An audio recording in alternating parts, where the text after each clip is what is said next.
محمد بن قاسم جب یہاں آئے تھے نا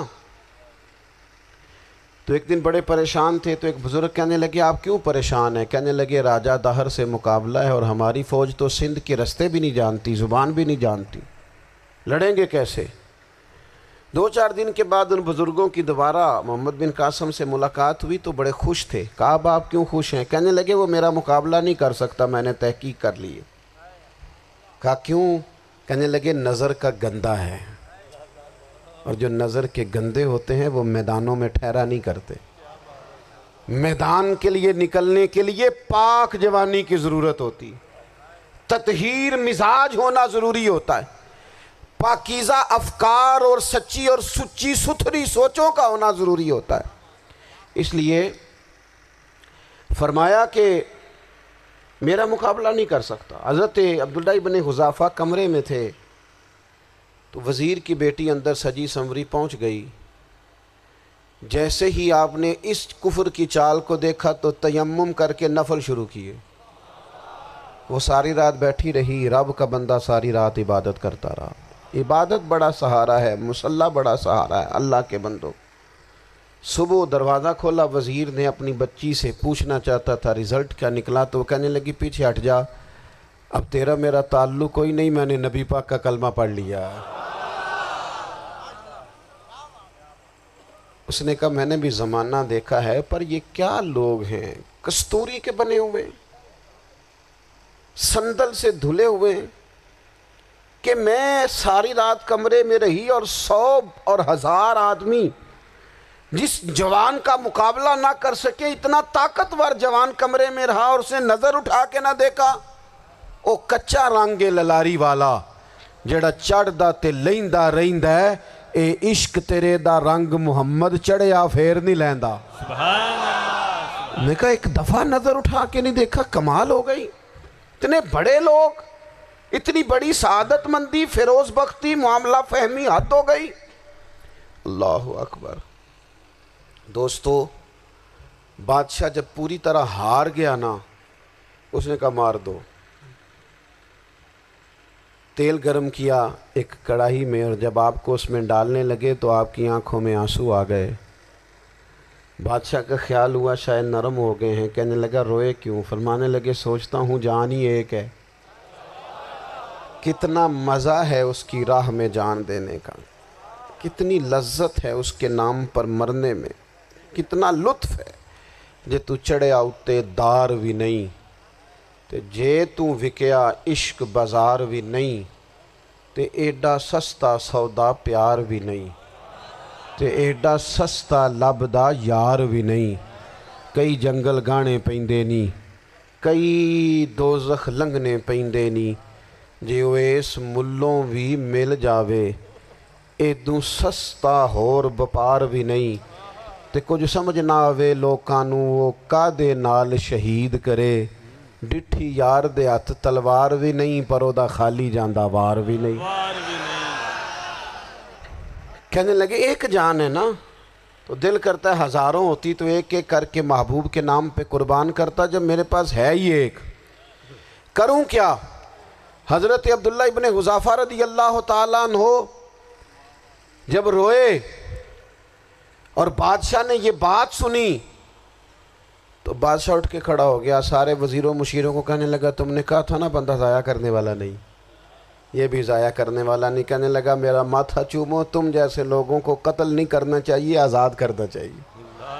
عزیز اپنی زندگی سے نا یہ بہت زیادہ ہرس، ہوس، طمع، اور یہ کسی بات کی بھی ہو، ہرس صرف پیسوں کی نہیں ہوتی ہے، شہرت کی بھی ہوتی ہے، یہ بیماری انسان کو اقتدار کی بھی ہوتی ہے، تعریف کی بھی بیماری ہوتی ہے، یہ سارے نقص ہوتے ہیں لوگوں کو، اور معاذ اللہ بعض جبوں کبوں کے اندر بھی ہوتے ہیں، وہاں بھی پنپتے ہیں۔ اپنی زندگی جب تک اس سادگی میں نہیں لاؤ گے جو رسول پاک نے عطا فرمائی ہے، جب لوگ آسانیوں میں پوری طرح الجھ گئے تو پھر وہ دور ہوئے اور کفر چڑھ گیا۔ دوسری بات، اللہ کے محبوب صلی اللہ تعالیٰ علیہ وسلم کی محبت ہم سے تقاضا کرتی ہے کہ ہم اس مشن کے لیے کام کریں جس مشن کے لیے رسول پاک نے کام فرمایا ہے۔ ہم سارے کام بڑی مضبوطی سے، سوچ سمجھ کے، تدبر سے، حکمت سے، تقاضوں کو مد نظر رکھتے ہوئے کرتے ہیں سارے کام۔ دین کے کام میں ہمارا مزاج نہیں ہوتا، او ہو جائے گا جی، آپ بسم اللہ پڑھیں جی، شروع کریں جی۔ آپ تقاضوں کو سمجھیں، چیزوں کو دبائیں نہیں، چیزوں پر غور کریں۔ کسی کے ذہن کی سطح پر سوال ابھرتا ہے، اس کا تسلی بخش جواب دیں۔ اپنی زندگی میں دین کے کام کے لیے اپنے آپ کو وقف کریں، اور دین کے کام کے بہت سارے پہلو ہیں۔ ہزاروں لوگوں کو قرآن پاک ٹھیک پڑھنا نہیں آتا، ہزارہا لوگ ہیں جو قرآن مجید کے مطالب سے آگاہ نہیں ہیں، دین کی بنیادی ضروریات سے لوگ نابلد ہیں۔ میں آپ کو کس طرح یہ بات سمجھاؤں کہ ہزاروں کی تعداد میں طلاقیں اس لیے ہوتی ہیں کہ مردوں کو طلاق کے مسئلے نہیں آتے، انہیں پتہ نہیں ہے کہ مجھے حقوق زوجین کے معاملے میں کیسے چلنا ہے۔ ڈھیر سارے گھروں میں تباہی اس لیے ہے کہ تربیت اولاد کا دینی منہج ہمیں نہیں پتہ۔ اپنا حصہ ملائیں دین کے کام میں۔ ایک آدمی کو اگر تو نمازی کرنے میں کامیاب ہو گیا، تیری زندگی بدل گئی۔ وہ دین بیزار لوگ جو ہمارے بیچ بیٹھ کے ہماری نوجوان نسل کو پگڑی اور داڑھی کا نام لے کے بنیادی طور پر دین سے دور کرتے ہیں، ایسے نوجوانوں کو دین کا پیغام محبت دے کر دین کے قریب کرنا ہماری ڈیوٹیوں کا حصہ ہے۔ ہمیں ذمہ داری کا احساس کرنا پڑے گا، ہمیں یہ خاص قدم اٹھانا پڑے گا، توجہ دینی پڑے گی۔ مساجد، مدارس، میں آپ سے عرض کروں، اتنی ڈٹ کے مخالفت ہوتی ہے نا مدرسوں کی، اتنی ڈٹ کے۔ میں ادارہ چلاتا ہوں، اس کے چلانے میں جو مشکلات ہیں وہ تو ہم بتا نہیں سکتے آپ کو، اس لیے کہ میری قوم، میرا اس قوم سے تعلق ہے جو نعت خواں امیر کرنا چاہتی ہے، مدرسے نہیں۔ ہاں، نقیب خطیب پیدا کرنا چاہتی ہے، شعر و شاعری کی زندگی کو پروان چڑھانا چاہتی ہے۔ فقط ہمارا ان لوگوں سے تعلق ہے جو لاکھوں کروڑوں روپیہ محافل پہ لگائیں گے، اور قاری صاحب بیچارے اگر مسجد کا کوئی ہونے والا کام کسی وقت بتا دیں گے تو وہ بڑی مشکل آ جائے گی ان کے لیے۔ یہ کیسے ہو سکتا ہے، آپ نے یہ ڈیوٹی بتا دی۔ مدارس اور جتنا اہم رول دین کو پھیلانے میں مدارس اسلامیہ کا ہے، اتنی زبردست، لوگوں کا خیال ہوتا ہے میری طرح کے لوگ شاید کام کرتے ہیں، ڈیوٹی کرتے ہیں۔ یہ 10-15 لوگ آپ کو نظر آتے ہیں جو آپ کو کہیں میڈیا پر یا ادھر ادھر ڈیوٹی کرتے، مخلص لوگ اپنی جگہ پہ، وہ بھی بڑا ہی کام کر رہے ہیں، جو میڈیا پہ آ کے بھی اخلاص سے اور درد دل سے کو دین کی، ان کی بھی کسی بات کی حوصلہ شکنی نہیں، لیکن ہزارہا اساتذہ جو مدارس میں بیٹھ کے پڑھاتے ہیں، جنہوں نے وہ سارے لوگ تیار، آپ سمجھ نہیں سکتے کتنا بڑا کام۔ حفظ کا استاد جو ہوتا ہے نا، اس کی ڈیوٹی 24 گھنٹے ہوتی ہے، فجر سے پہلے، اور اس نے بچوں کو اٹھانا ہے۔ تنخواہ تو ہم انہیں دینا نہیں نہ چاہتے جی، تنخواہ نہیں دی انہوں نے، ہمیں مولوی امیر نہ ہو جانا۔ مولوی نو تے سوٹ بھی 27ویں والی رات دے ہی ہے تاکہ کدھر سوان کے عید والے دن پا نہ لوے، چونکہ 27ویں تو بعد تے درزی پھڑتا ہی کوئی نہیں، کیوں حضرت؟ ایسے ہی ہے نا، اس وقت تو نہیں نہ لیتا، تو ہم چاہتے ہیں مولوی ہماری مرضی کے ہماری طرح کا سوٹ نہ پہن لے۔ مدارس کی مضبوطی، آپ یہ دیکھ لیں، یہ صلاح الدین ایوبی کا تعلق بھلا کس چیز سے تھا؟ غوث اعظم کے مدرسے سے۔ حضور غوث اعظم کے مریدوں کی جماعت اس کے ساتھ شامل تھی۔ کون لوگ تھے جنہوں نے مدارس سے فیض پایا؟ رازی اور غزالی، حضور غوث اعظم، خواجہ اجمیر، یہ سب لوگ مدارس کے لوگ ہیں۔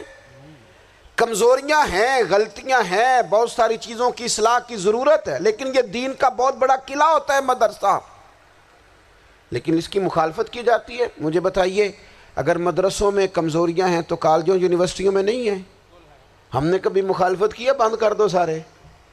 لیکن لوگوں کا جب خیال آتا ہے، جب ہمارے ایک سابقہ وزیر صاحب تھے، سر راہ کسی دعوت میں میری ان سے ملاقات ہو گئی تو انہوں نے کہا مدرسوں کا کردار کیا ہے آج کے ماحول میں؟ میں نے انہیں کہا کہ مختلف کورسز آپ کراتے ہیں نا، تو اس کے لیے پھر مختلف ویکینسیز ہوتی ہیں، جہاں بچوں کو مدرسے کا کورس کرایا جاتا ہے تو استاد بننا ہوتا ہے، اس نے خطیب بننا ہوتا ہے، مسجد کی ڈیوٹی کرنی ہوتی ہے۔ میں نے کہا آپ بالکل کوئی حکومت سرپرستی نہیں کرتی، لیکن اللہ کا فضل ہے، کبھی آپ نے حکومت سے سنی ہے جس میں جمعے والے دن مولوی نہ ملا ہو؟ جمعہ پڑھانے کے لیے۔ کبھی آپ کو رمضان میں ایسی مسجد ملی ہے جس میں قرآن مجید سنانے کے لیے حافظ نہ ملا ہو؟ یہ ہو سکتا ہے کسی حافظ کو مسجد نہ ملے۔ تو مدارس کے ذمے جو کام تھا مدارس نے جم کے کیا ہے اور ڈٹ کے کیا اللہ کے فضل سے۔ اور مدارس کے لوگوں کو بھی کمزور نہیں پڑنا چاہیے، کبھی کسی وزیر مشیر مالدار کے روب میں نہیں آنا چاہیے، قطعاً نہیں۔ کیوں کہ یہ وہ عظیم لوگ ہیں رسول اللہ صلی اللہ علیہ وسلم کے دین کے غلام، کہ ابھی ایک لفظ نہیں پڑھا ہوتا الف با تا سا، پہلے دن گھر سے نکلتے ہیں تو حضور فرماتے ہیں اللہ کے فرشتے ان کے پیروں کے نیچے پر بچھا بھی دیتے ہیں، پہلے دن اتنا بڑا اعزاز ملتا ہے۔ تو حضور کی محبت کا تقاضا ہے، دین کا کوئی کام کیا جائے۔ ایک خاتون مسجد نبوی شریف میں جھاڑو دیتی تھی پر کوئی کام تو کرتی تھی نا۔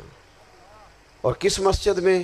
جہاں 70,000 فرشتے صبح آتے ہیں 70 شام آتے ہیں، اس مسجد میں وہ خاتون جھاڑو دیتی تھی۔ بخاری ہے، جب ان کا انتقال ہو گیا صحابہ نے سوچا کہ حضور کو تکلیف ہوگی، بغیر بتائے جنازہ پڑھ دیا۔ حضور صبح تشریف لائے، تازی قبر دیکھی، اور محبوب وہ ہیں جو فرش پہ کھڑے ہو کے عرش کی خبریں دیتے ہیں۔ نبی پاک علیہ الصلوۃ والسلام نے فرمایا کہ مجھے اطلاع کیوں نہیں دی اس کے انتقال کی؟ یہ کرم دیکھو، کوئی ڈیوٹی تو کرتی تھی نا یار، پر خلوص سے، پر پیار سے، پر اللہ کو راضی کرنے کے لیے، پر درد دل سے۔ اور دین کی ڈیوٹیاں کرنے والے دوستو سنو، حضور صبح آئے، قبر کو دیکھ کر فرمایا مجھے کیوں نہیں بتایا؟ یا رسول اللہ آپ کو تکلیف دینا مناسب نہ جانا؟ تو قبر پہ کھڑے ہو کے حضور نے فرمایا صف بناؤ میں دوبارہ جنازہ پڑھاؤں گا، صف بناؤ میں دوبارہ جنازہ پڑھاؤں گا۔ کوئی ڈیوٹی تو۔ تیسرا تقاضا حضور کی محبت کا، سمجھو میں بس بڑی جلدی بات سمیٹنے لگا ہوں۔ حضور کی امت سے پیار کرو، یہ نبی پاک کی محبت کا تقاضا ہے۔ حضور اس بندے سے بڑے راضی ہوتے ہیں جو حضور کی امت سے پیار کرتا ہے۔ آپ کو پتہ ہے حضرت جبریل امین علیہ السلام نے معراج کی رات حضور علیہ الصلوۃ والسلام سے عرض کی تھی کہ اللہ کی بارگاہ میں عرض کیجئے گا میری بھی ڈیوٹی لگ جائے آپ کی امت کے ساتھ محبت کرنے پر۔ تو یہ کیوں کہا تھا انہوں نے؟ علماء نے لکھا اس لیے کہا تھا کہ حضرت جبریل بھی جانتے ہیں کہ حضور کی امت سے محبت کی بات کی جائے نا تو نبی پاک راضی ہوتے ہیں۔ امت سے پیار کرو گے نا، امت سے۔ ایک صرف بات کا خیال رکھنا، عقیدہ برا ہو تو بات دوسری ہے، ورنہ میرے محبوب کی امت کا ایک ایک شخص جو مدینے والے کا کلمہ پڑھتا ہے، جو حضور کا غلام ہے، اس کے بارے میں اپنے دل میں گنجائش رکھنا، پیار رکھنا، وارفتگی رکھنا۔ اور دوستو یہاں لوگ کس کس طرح گروہوں کو، جماعتوں کو سپورٹ کرتے ہیں۔ نبی پاک نے اس امت کی کثرت پر فخر بیان کیا، اور حضور فرمانے لگے 120 صفیں جنتیوں کی ہوں گی، قیامت میں 80 صفیں صرف میری امت کی ہوں گی۔ میں کثرت امت پر فخر کروں گا۔ ان لوگوں سے پیار کرنا ہے، ان کے دکھ درد کو سمجھنا ہے۔ پتہ ہے آج کیا ہوتا ہے؟ آج ہمیں نا مختلف چھوٹے چھوٹے ملکوں میں بانٹ دیا گیا، تو ہم کسی دوسرے مسلمان بھائی کا درد نہیں محسوس کرتے، ہم گھروں میں نہیں محسوس کرتے۔ پڑوسی پر ظلم ہو رہا ہو تو ہم کہنے پتر ساڈا نہیں مسئلہ، یہ مسئلہ ہے تینوں کی لگے۔ حالانکہ پڑوسی کی آگ اس لیے بھی کسی وقت بجھا دینی چاہیے کہ پڑوسی کی نہ بجھائی جائے تو اپنا گھر بھی زاد میں آ جاتا۔ آج امت مسلمہ سے ہمیں بس لگا دیا گیا اپنے حصے کی روٹی کماؤ، اپنے حصے کی کوٹھی بناؤ، اپنے حصے کی گاڑی خریدو، اپنے حصے کا کام کرو۔ امت کا درد، امت کی بات، وحدت امت کا تصور، امت کا دوبارہ سے وہ شان ارسل رسولہ بالہدی ودین الحق لیظہرہ علی الدین کلہ، وہ تصور کب ہوگا؟ اس وقت ہوگا جب ہم بات امت کی کریں گے۔ نبی پاک علیہ السلام نے فرمایا مسلمان کی مثال ایک جسم کی طرح ہے، جسم کے ایک حصے کو تکلیف ہو تو سارا آزمائش میں آ جاتا ہے۔ مجھے بتاؤ یہ انگلی درد کرتی ہو، یہ انگلی جسم کا حصہ ہے نا، تو میرا خیال ہے دماغ یہ کہہ دے گا کہ انگلی کی درد ہے نا مینوں کی لگے، دل کہہ دے گا کوئی نہیں ٹینشن لینے، انگلی کا مسئلہ ہے نا. ایسا نہیں ہوتا، بلکہ جب انگلی میں درد ہوتی ہے تو دماغ منصوبہ بندی کرتا ہے کہ اس کا علاج کیسے ہو سکتا ہے. دل پریشان ہوتا ہے، پیر چل کے جاتے، ہاتھ وہ دوائی وصول کرتے، دانت اسے چبا کر، حلق اسے نگل کر، معدہ اسے ذخیرہ کر کے جسم میں پھیلاتا ہے، پھر جا کے انگلی شفا پذیر ہوتی ہے. ایک حصے کو درد ہو تو سارا حصہ کام پہ لگ جاتا ہے. اسرائیل اگر تکلیف دے رہا ہے فلسطینیوں کو تو ہونا چاہیے تھا نا بعض مسلمان حکمرانوں کو نیند نہ آتی، وہ درد دل محسوس کرتے. ہونا چاہیے تھا نا کہ بعض لوگ یہاں ہم کیا کرتے ہیں بھلا بیٹھ کے. اب تو مجھے بعض چیزوں سے کوفت بھی ہونے لگا. ہم دیتے ہیں بیان، مذمت. آپ کے بیان دینے سے کیا ہوگا؟ فلانے نے بھی بیان دے دیا، فلانے نے بھی کلپ دے دیا. یہ کیا کر رہے ہیں؟ یہ تو آپ زندہ رہنا چاہتے ہیں. وہ جس طرح آج کل ہمارے ہاں بہت ساری چونکہ جماعتیں ہیں تو کشمیر ڈے آتا ہے نا تو مل کے ریلی نہیں نکالی جا سکتی، سوال نہیں پیدا ہوتا، کیونکہ ہمیں جماعتوں کو زندہ رکھنا ہے. اس جماعت کی خبر الگ لگنی چاہیے، اس جماعت کی خبر الگ. تو ایسے کوئی انقلاب آئے گا؟ یاد رکھنا امت کو پوری کو ایک طاقتور آواز بننا پڑے گا. ہمیں تھوڑا تھوڑا اوپر اٹھ کے سوچنا پڑے گا. خدا را اللہ تعالیٰ مجھے معاف کرے اگر کوئی بات میں سطحی کر رہا ہوں. دل کی گہرائی سے عرض کرتا ہوں اب تو بڑا سخت وقت آ گیا. اب چونکہ اب تو کیمرے کی آنکھ آئی ہے تو وہ زخمی بچے دیکھے نہیں جاتے، وہ تڑپتی مائیں دیکھی نہیں جاتی، وہ سسکتی اور آواز دیتی بیٹیاں سنی نہیں جاتی. وہ آوازیں ایسی ہیں جیسے وہ رات کے سناٹوں میں چیخیں بن کے لوگوں کو جگایا کریں گی. خدا را کچھ جرم ایسے ہوتے ہیں جن کی سزائیں بڑی سخت ہوتی ہیں، جن کی معافی بڑی مشکل سے ہوتی. اپنے اندر جذبہ ایمانی پیدا کریں. اور میرے دوستو بستر پر بھی تو لوگ ماری جایا کرتے ہیں نا. اپنی زندگی رسول اللہ صلی اللہ علیہ وسلم کے دین کے نام کرو. جذبہ جہاد، شوق شہادت اور عشق رسول، یہ عناصر ہیں جو امت مسلمہ کو پیروں پر کھڑا کریں گے. 2 منٹ کے لیے سوچو، امت اگر اسی طرح کٹتی رہی، پریشان رہی، دکھتی رہی اور باری باری کر کے. اقبال نے کیا کہا تھا؟ اس نے کہا تھا وطنوں میں، انہوں نے کہا تھا کہ ان تازہ خداؤں میں بڑا سب سے وطن ہے، جو پیرہن اس کا ہے وہ مذہب کا کفن ہے. تو اقبال ہم کیا کریں؟ کہنے لگے بازو تیرا توحید کی قوت سے قوی ہے، اسلام تیرا دیس ہے، کیونکہ تو مصطفی ہے. تو بحیثیت مسلمان سوچنا شروع کر، بحیثیت مسلمان. اور یوں تو سید بھی ہو، مرزا بھی ہو، افغان بھی ہو، تم سبھی کچھ ہو، بتاؤ کہ مسلمان بھی ہو. تمہارے اندر کہیں سے کوئی مومن بھی بولتا ہے کہ نہیں؟ علاقائی تعصبات اور ملکی سرحدوں میں قید ہو جانے والوں، تم ایک نبی کی امت ہو. کیوں نہیں سمجھتے جب کشمیر کی بیٹی روتی ہے تو مدینے والے محبوب پاک علیہ السلام کی امت کی بیٹی روتی ہے، جب فلسطین کی بیٹی روتی ہے تو امت کی بیٹیاں روتی. خدا را کچھ درد دل اپنی طبیعت میں پیدا کریں. میں حکمرانوں کی بات نہیں کرتا، میں تو عام لوگوں سے ایسے تبصرے سنتا ہوں جو نہیں کرنے چاہیے. وہ نہیں جی نہیں، دوسرا رخ بھی دیکھو. عام آدمی اٹھ کے، عام لوگ بھی یہ خطرناک سوچیں اور ان سے خوفناک نتائج برآمد ہوں گے. تو 3 باتیں میں نے آپ کی خدمت میں عرض کی ہیں. ایک تو کوشش کریں اپنی زندگی کے اندر کہ زندگی کو سادہ کریں. پیسہ ضرور کمائیں لیکن پیسے سے پیار نہ کرو، پیار تو مدینے والے رسول سے کرنا. دولتیں، ہرس، ہوس، طمع، ان سے باہر آؤ. اور دوسری گزارش آپ کی خدمت میں یہ عرض کی ہے کچھ نہ کچھ دین کا کام، اور اس میں بھی شہرتوں سے بچتے ہوئے، تصویروں سے بچتے ہوئے. میں ہر محفل میں شاید کہتا ہوں میری فوٹو آ رہی ہے اور لائیو آ رہا ہے اور فلاں ہو رہا ہے، لیکن اس محفل کا خوبصورت انسان وہ ہے جو سب سے پیچھے بیٹھا ہے.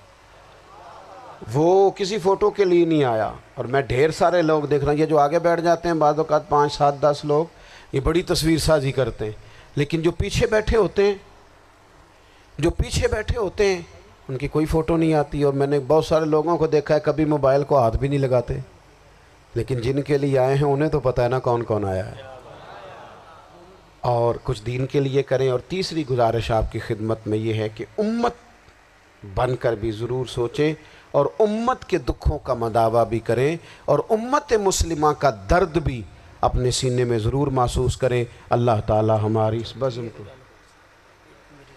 جی ایک بات اور سن لیں جی، نبی پاک علیہ الصلوۃ والسلام نے ارشاد فرمایا، لائیں جی، حضور سید عالم علیہ الصلوۃ والسلام نے ارشاد فرمایا کہ جب تک بندہ اللہ کے بندوں کی مدد میں رہتا ہے نا، اللہ بھی اس کی مدد کرتا رہتا ہے۔ یعنی اگر آپ امت کے لیے سوچتے ہیں، کوئی امت کے لیے فکر پیدا کرتے ہیں، کچھ امت کی سوچیں لاتے ہیں، تو اللہ بھی مدد فرمائے گا۔